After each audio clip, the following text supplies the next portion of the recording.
Hello दोस्तों, welcome to my study channel study with Drishti. तो आज हम बात करेंगे कुछ इम्पोर्टेंट नेशनल पार्क के बारे में,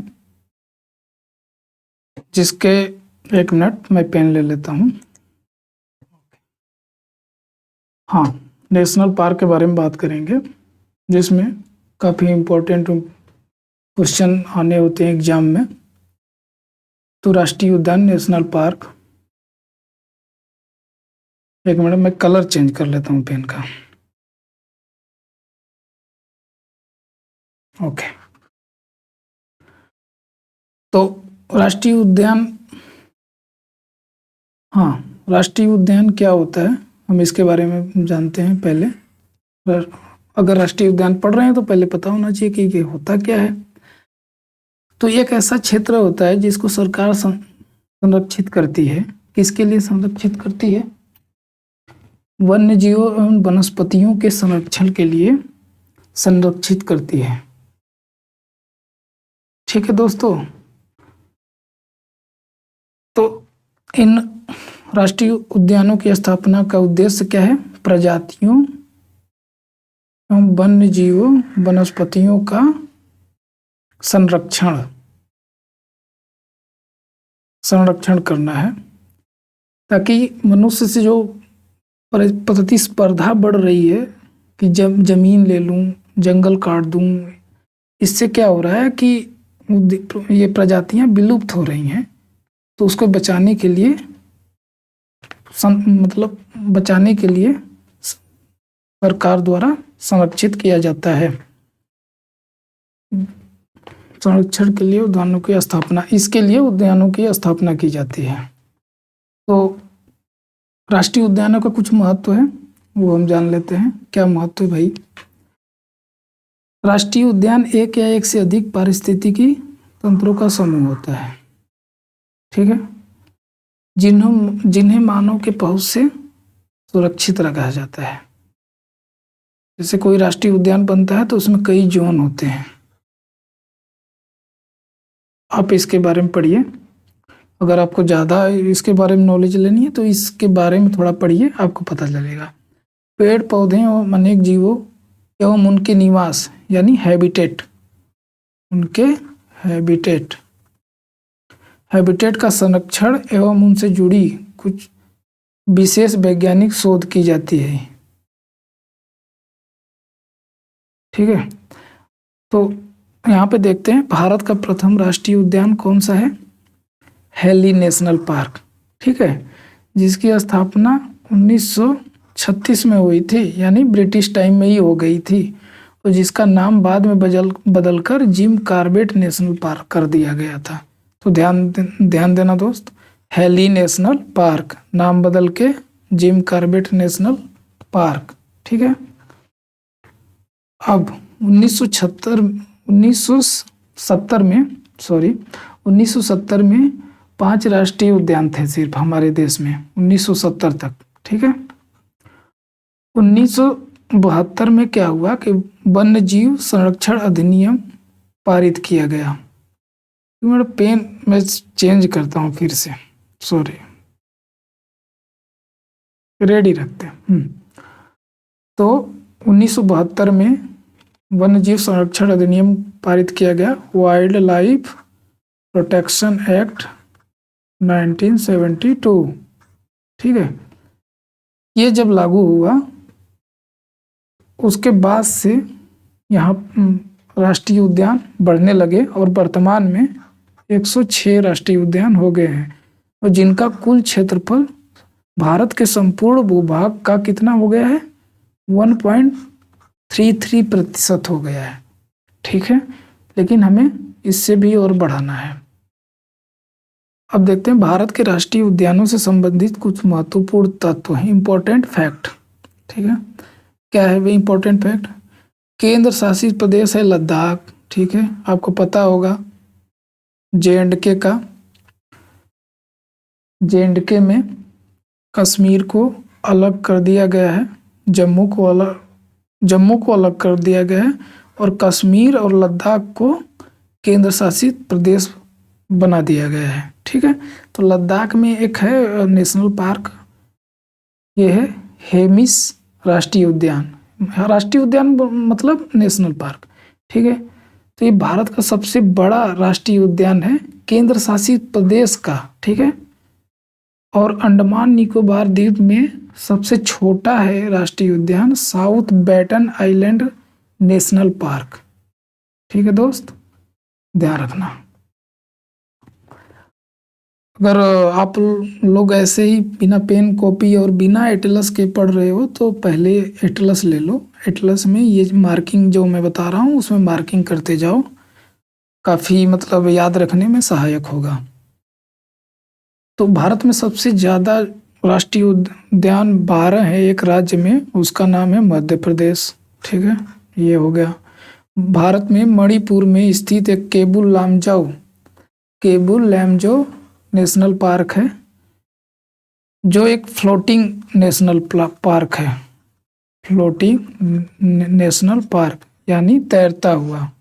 ठीक है, तो ये काफ़ी खूबसूरत है। इस पे संघाई डियर पाया जाता है, जो कि मतलब जिसको बोलते हैं डांसिंग डियर। आप उसको देखोगे, उसके ऊपर फ्लोटिंग फुमडी होते हैं, फुमडी के ऊपर वो अपना घास चरता है, तो उसकी सींगें इस प्रकार से हिलती हैं कि लगता है वो डांस कर रहा है, इसलिए डांसिंग डियर बोलते हैं इसको, संगाई डियर।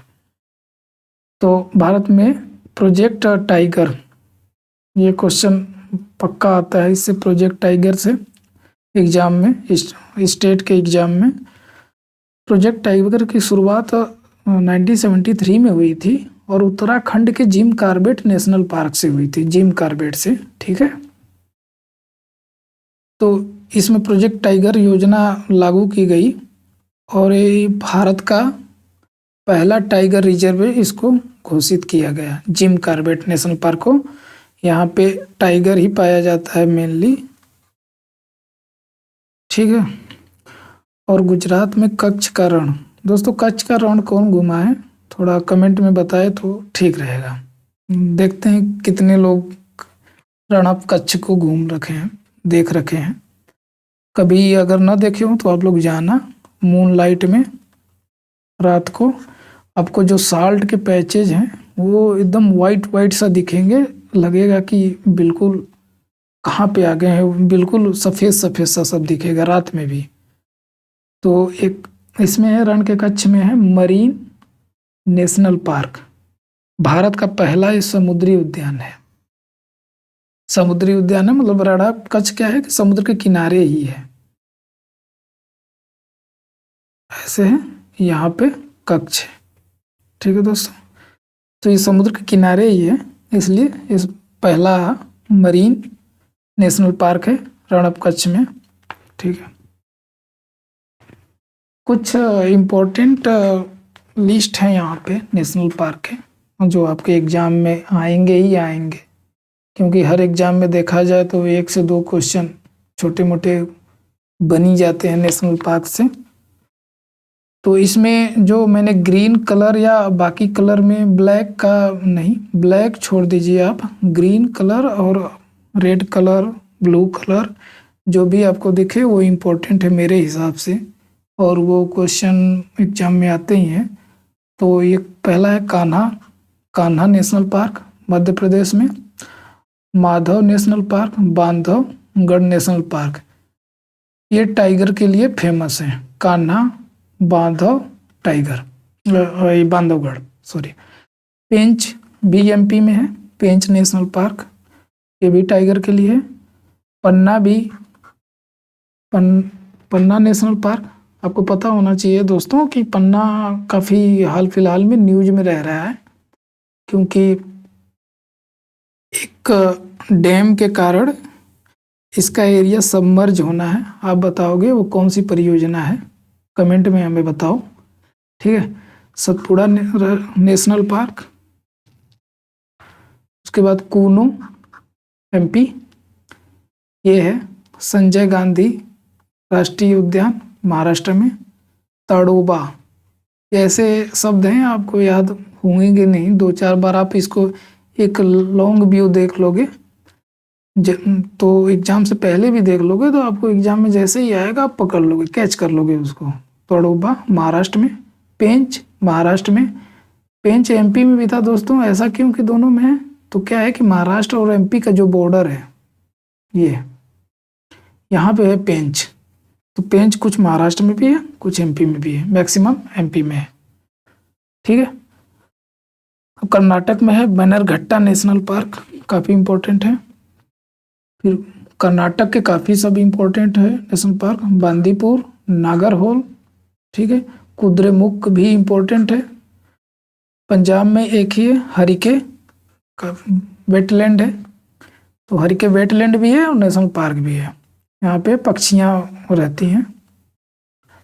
केरल का पेरियार है, Periyar national park, silent valley national park, ये आपको याद रखना है दोनों। और तीसरा है एराविकुलम नेशनल पार्क, याद रखना है। तमिलनाडु के ये मुदुमलाई, मन्नार, मुकुर्ती, इंदिरा गांधी को अनामलाई भी बोलते हैं, गुइंडी नेशनल पार्क, ये इम्पोर्टेंट है। और उत्तराखंड का हमने पढ़ा ये जिम कॉर्बेट नेशनल पार्क, ठीक है, जो कि हेली नेशनल पार्क था, बाद में इसका नाम चेंज करके जिम कॉर्बेट रख दिया गया। नंदा देवी उत्तराखंड, राजाजी उत्तराखंड, ठीक है। सुंदरवन वेस्ट बंगाल में, ये फूलों की घाटी वैली ऑफ फ्लावर काफ़ी इम्पोर्टेंट है, क्वेश्चन आ सकता है। बक्सा जल्दापारा पश्चिम बंगाल में है, ठीक है। गोरुमारा भी पश्चिम बंगाल में है। राजस्थान का है रणथंभौर, याद रखना है। मुकुंदरा याद रखना है। केवलादेव नेशनल पार्क, ये एक आपको केवलादेव के बारे में पता होना चाहिए। केवलादेव और केबुल लामजो एक IUCN यूनेस्को की एक हेरिटेज लिस्ट में इनका नाम है, केवलादेव और केबुल लामजो जो मणिपुर में मैंने बताया, ठीक है। उसके बाद सरिस्का राजस्थान, बालफक्रम मेघालय, नोकरेक मेघालय, काजीरंगा आसाम में है, मानस आसाम में है। यहाँ पे वन हॉर्न्ड राइनो पाया जाता है, वन हॉर्न्ड राइनो, तो याद रखना है। एक सींग वाला गैंडा, काफ़ी इम्पोर्टेंट है ये। मानस टाइगर के लिए है, ठीक है। ओरंग इम्पोर्टेंट है। टिब्रू साइखोवा इम्पोर्टेंट है। नामेरी भी काफ़ी इम्पोर्टेंट है। उसके बाद आंध्र प्रदेश में पोपीकोंडा है। श्री वेंकटेश्वर बेतला नेशनल पार्क झारखंड, ठीक है, बेतला नेशनल पार्क झारखंड। वंसदा गुजरात में है, गिर भी गुजरात में है, ठीक है। और ब्लैक बक राष्ट्रीय उद्यान, यहाँ पे ब्लैक बक पाया जाता है। दोस्तों आपको पता होना चाहिए कि ब्लैक बक जो सलमान खान वाला केस है, ब्लैक बक को शॉट किया था, इसलिए अभी तक उस पर केस चल रहा है। तो ब्लैक बक ने काफ़ी परेशान कर रखा है, ठीक है, लोगों को। तो ये Black Buck National Park Gujarat में। तो नामदफा अरुणाचल प्रदेश में, मौलिंग अरुणाचल, सुल्तानपुर नेशनल पार्क हरियाणा में। दोस्तों ये UPSC CAPF में ये क्वेश्चन आ चुका है, सुल्तानपुर वाला। भीतरकनिका उड़ीसा में है। भीतरकनिका में क्या है, घड़ियाल पाए जाते हैं, काफ़ी फेमस है उड़ीसा का। सिमलीपाल है उड़ीसा में। सिरोही मणिपुर का है, सिरोही नेशनल पार्क। और केबुल लामजो जो मणिपुर में है, जो बताया मैंने, संघाई डियर या बार्किंग डियर, डांसिंग डियर, ये इस पे पाए जाते हैं, ठीक है दोस्तों। और ये रेड कलर के तीनों अंडमान के हैं, ये आप याद रखना। साउथ बैटन आइलैंड, कैम्पबेल, ये एक ब्रिटिश व्यक्ति हैं, इनके नाम पे कैम्पबेल इनका नाम रखा गया है। साउथ बैटन ये भी ब्रिटिश पे रखा गया है। और ये महात्मा गांधी, आप तो जानते ही हो, तो Mahatma Gandhi marine national park. Mount Harriet, North Button, ये काफ़ी इम्पोर्टेंट तो नहीं है, बट एक व्यू आप देख सकते हो। रानी झांसी इम्पोर्टेंट है ये, समुद्री national park, marine national park, तो अंडमान में है। जितने भी मैरीन नेशनल पार्क आएंगे आप मान के चलो कि मैक्सिमम वो अंडमान निकोबार में है। सैडल पीक, सैडल पीक आपने, सॉरी आप लोग तो वैसे भी जाने के लिए टाइम काफ़ी लग सकता है, जो घूमने वाले हैं वो घूम लिए होंगे, मैंने घूमा है सैडल पीक, काफ़ी अच्छी जगह है ये सब अंडमान की जगह पे। दूसरा है ये है नेक्स्ट मौलेम नेशनल पार्क, गोवा में है, ठीक है। और ये मोरलेन नेशनल पार्क मिजोरम में।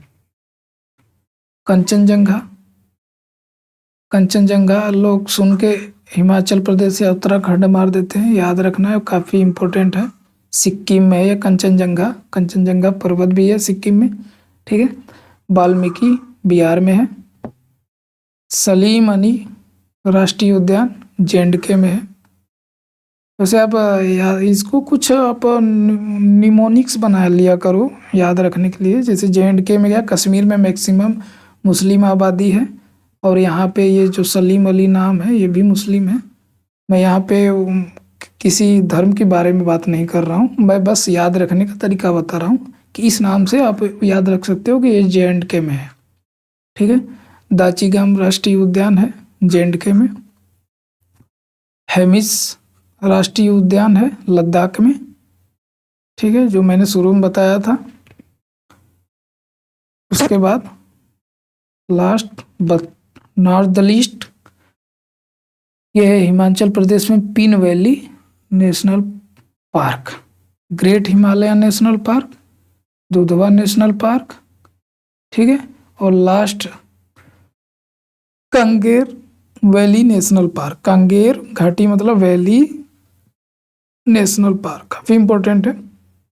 जो मार्किंग वाले हैं दोस्तों उसको अच्छे से आप लोग एक बार देख लेना, क्वेश्चन आ जाते हैं एग्जाम में। अगर आप लोगों को कोई इसमें डाउट हो या मेरे से कोई गलती हुई तो बताइए कमेंट में। अगर अच्छा लगा हो तो वीडियो लाइक करें, सब्सक्राइब करें और शेयर करना ना भूलें। Thank you very much for discussion.